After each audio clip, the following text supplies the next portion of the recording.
Bismillahirrahmanirrahim. Dan juga di garis bawahi poin ini ya, ini sering saya bahasakan, tapi ini saya ulangi mungkin karena cukup lama kita libur kemarin. Ikhwani, orang berbuat amal soleh itu ada kenikmatannya. Orang buat dosa ada kenikmatannya. Tapi dua kenikmatan ini mustahil bersatu, nggak bisa. Antum kalau merasakan nikmatnya ibadah, dan itu dengan cara ibadah itu tanda kutip harus dipaksakan, nggak bisa nggak. Kalau antum tidak paksakan sholat malam, mulai nanti malam bunyiin jam beker, atur sejadahnya, bubuhi minyak wangi, paksain diri bangun, mustahil. Sampai mati antum tidak akan sholat malam, karena syaitan nggak mau kita ibadah, harus dipaksakan tuh. Kalau kita tidak paksakan, jalan ke rak buku kita di rumah yang kita taruh Al-Quran, paksakan jalan ke sana, ngambil Qurannya, paksakan baca selembar sehari, tidak bakal dibaca sampai kita meninggal. Mungkin sampai anak cucu kita juga tidak sentuh Quran itu. Mereka cuma mengenang, oh itu Quran nenek dan kakek saya. Nggak bisa kalau dipaksain. Ibadah yang dipaksakan, Allah gunakan kata-kata paksa dalam Al-Quran ini ya, tanda kutip bahasa saya ini ya. Allah SWT mengatakan, a'udzubillahi minasyaitonirrajim, walladzina jahadu fina lanahdihannahum subulana. Orang yang memaksakan diri ke jalan kami, kami akan pandu menuju ke jalan-jalan kami. Kalau kita biasakan paksakan diri, sesuatu yang dipaksakan di awalnya itu nanti akan menjadi sebuah kebiasaan. Kalau dia kebaikan maka akan baik tuh. Kita kalau biasakan diri puasa Senin Kamis, atau biasakan diri untuk azan langsung ke masjid, coba biarin bergulir tuh. Nanti kalau sudah menjadi sebuah kebiasaan, kita nggak enak lagi kalau nggak kerjain gitu. Karena kenikmatannya sudah muncul. Kalau ada orang yang setiap azan ke masjid, sebulan aja misalnya dijaga sama dia, nanti nggak enak tuh. Sekali aja terlambat satu rakaat masbuk, apalagi kalau ketinggalan sholat berjamaah, itu luar biasa penyesalannya, seperti sebuah gunung yang berat. Dari ini yang kata Nabi SAW, orang mukmin kalau berbuat dosa kecil, pelanggaran kecil sebenarnya, seperti gunung yang besar di atas punggungnya, berat rasanya, menyesal kenapa ya gitu. Sementara orang munafik kalau berbuat dosa besar, dianggap seperti lalat yang hinggap di hidungnya dan dia usir seperti ini, kecil bagi dia. Nah, kenikmatan ibadah itu akan ada dengan cara antum harus paksain ibadah tuh, nggak bisa. Ikhwani, berhenti membuka peluang buat syaitan, jin dan manusia yang terus membisikkan, nantilah, gampanglah, kamu alim ya, berubah ya, sok alim dan segala macam istilah. Habis sudah masalahnya itu. Saatnya kita hijrah. Sampai kapan kita mau dengar syaitan-syaitan nih semuanya? Jangan sampai nanti ajal mati baru antum nyesal, penyesalan di belakang loh. Kalau antum meninggal dalam kondisi ada sholat yang ketinggalan, luar biasa nyesalnya itu. Kalau kita meninggal dalam kondisi tabungan kita penuh, nggak sempat disodakain, pastikan demi Allah antum akan nyesal. Kenapa dulu saya nggak bangun masjid ya? Kenapa dulu saya nggak begini ya? Kenapa dulu saya nggak begitu ya? Terus itu, gitu kan? Kenikmatan ibadah ada, kenikmatan maksiat juga ada. Kenikmatan maksiat ini, kalau orang maksimal di situ atau orang maksimal di sini ya. Kalau ada orang ibadah, dia maksimal, betul-betul ditinggalin dosa sama dia. Orang yang pakai jilbab, akhwat kita yang pakai jilbab rapi, dia sudah komitmen jaga itu.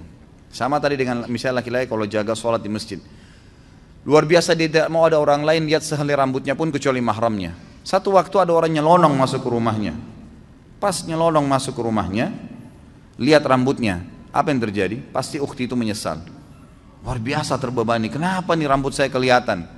Karena dia sudah merasakan pakai jilbab itu sudah dipaksakan sama dia, tanda kutip, sehingga menjadi sebuah kebiasaan dan sudah ada kenikmatan, karena dibiasakan jadi ada kenikmatannya, gitu kan? Nah, kenikmatan ini, kenikmatan ibadah ini akan menghilangkan kenikmatannya dosa. Lawan tutup aurat, buka aurat. Orang yang sudah biasa tutup aurat, dia rasa nggak enak lagi orang buka aurat.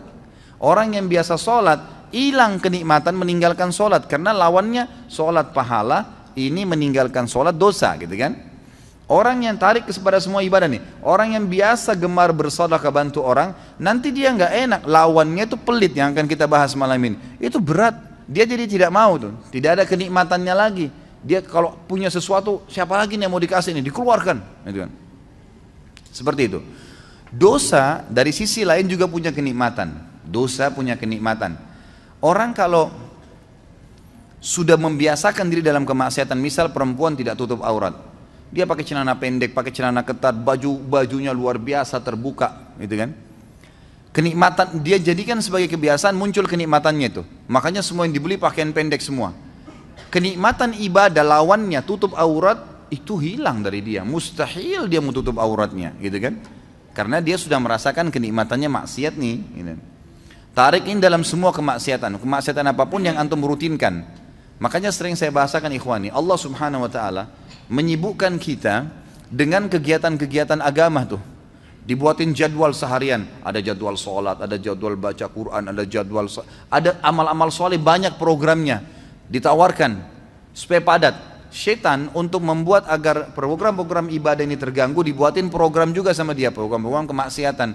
Kalau antum sudah dikena dengan satu dosa, misal nonton gosip jam 8 pagi, contoh, syaitan hiasin tuh supaya jadi indah dan menjadi kebiasaan antum. Setiap jam 8 nggak enak kalau nggak nonton misalnya. Jadi sebuah kenikmatan, ya kan? Maka antum tidak akan mau diganggu jam itu, kegiatan apapun, mau baca Quran, mau mengaji, mau apa, pokoknya harus saya nonton ini, gitu kan? Dibuat kenikmatan. Kalau kenikmatannya sudah muncul, maka kenikmatan ibadah tidak ada. Kalau ada orang maksimal di sini, dia nikmatin ibadahnya, dia tinggalkan benar-benar 100% dosa, itu yang luar biasa. Itu yang kita harapkan. Kalau ada orang yang maksimal juga di dosanya, tidak pernah beribadah, kalau menurut saya dengan kacamata dia ya, saya bicara dengan kacamata orang yang bermaksiat, itu bagus dia. Kenapa dia bagus? Karena dia maksimal menikmatin tuh. Kalau ada orang yang tengah-tengah, nah ini yang paling banyak nih. Mudah-mudahan di sini tidak ada. Di tengah-tengah, dia mau ibadah, tapi juga disisipin untuk maksiat. Orang yang seperti ini ikhwani, tidak merasakan maksimal nikmatnya ibadah. Biar antum mau tutup mata, mau baca ayat 1 jam, tidak khusyuk-khusyuk, karena masih ada dosanya. Kalau berimbang dua-duanya, ini nggak ada kenikmatannya, ini juga nggak ada kenikmatannya. Jadi nggak nikmat ibadah, nggak nikmat maksiat, gitu kan? Kalau ada orang misalnya mabuk, dia anggap bolehlah kumpul-kumpul sama teman, minum. Tapi dia juga jaga 5 waktu sholat. Kira-kira pada saat dia mabuk jam 2, jam 3 malam, dia pikirin sholat subuh, terganggu nggak? Lagi mabuk, duh sebentar mau subuh nih. Nggak nikmat tuh mabuknya, ya nggak maksimal, karena dia masih terbebani dengan sholat subuh. Jadi kalau ada orang mabuk sekalian, dia nggak pikir sholat, itu maksimal dia. Dia nikmatin, tapi ingat ujungnya neraka, bukan saya sarankan ya. Ujungnya neraka nih. Tapi saya coba datangkan ikhwani supaya antum keluar dari poin yang ini nih. Ada orang di sini, jadi dia masih membuka diri untuk kemaksiatan sehingga ibadahnya nggak pernah bisa khusyuk karena dia masih buka pintu ini. Jadi nggak bisa. Di sini nggak nikmat, di sini nggak nikmat. Dia kalau berbuat ibadah, kemudian dia juga masih buat maksiat. Nanti dia pada saat sudah pelihara jenggot, sudah mulai hadir pengajian, sudah mulai jaga sholat, tapi masih pacaran misalnya. Dia jalan, kalau dia jalan dengan pacarnya itu, pasti dia diikuti dengan ketakutan-ketakutan. Takut dilihat, takut nanti ada yang tahu nih teman pengajian, takut begini, nggak maksimal tuh. Coba kalau dia nggak ada beban, memang dasarnya rusak, mau telanjang di jalan, mau pergi kemana-mana sama dia nggak ada beban, nggak peduli, gitu kan? Memang ahli neraka sudah, ya sudah. Dia sudah nggak ada malunya, kata Nabi SAW, kalau kau tidak malu buat apa yang kau inginkan. Nah ini dia rasakan maksimal di situ, tapi ujung-ujungnya konsekuensi ada, dosa dan masuk neraka gitu kan. Jadi antum tidak ada opsi. Menjadi orang yang mukmin memang sejati, nggak ada lagi peluang untuk maksiat. Udah habis ceritanya itu. Bisikan-bisikan syaitan untuk gini, untuk gitu, negosiasi supaya masih mau ngurangin kehusuan pahala, ngurangin sedekahnya. Buka dompet 50.000, 10.000, sama 5.000. Pas antum buka niat mau sedekah buat orang fakir miskin.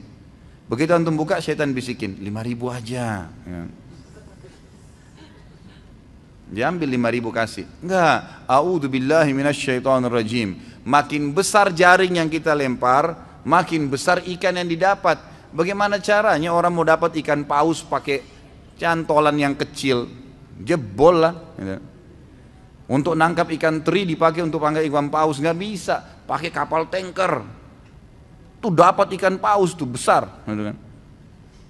Ngasih 1.000 rupiah minta sama Allah kesehatan, kekuatan, keturunan, selamat dari neraka, masuk surga, jodoh yang baik. Wah, luar biasa. Gimana caranya? Padahal kalau dia belikan atasannya hadiah, dibungkus kemasan bagus, macam-macam. Kita kalau kasih fakir miskin, ikhwani, itu kita bukan kasih dia sebenarnya, kita seperti memberikan hadiah kepada Allah itu. Makanya para ulama mengatakan, Urwah Ibn Zubair rahimahullah, seorang ulama tabi'in yang masyhur, beliau mengatakan, jangan kalian menganggap sama sekali sedekah yang kalian keluarkan itu bentuk sedekah, itu hadiah yang kalian berikan kepada Allah.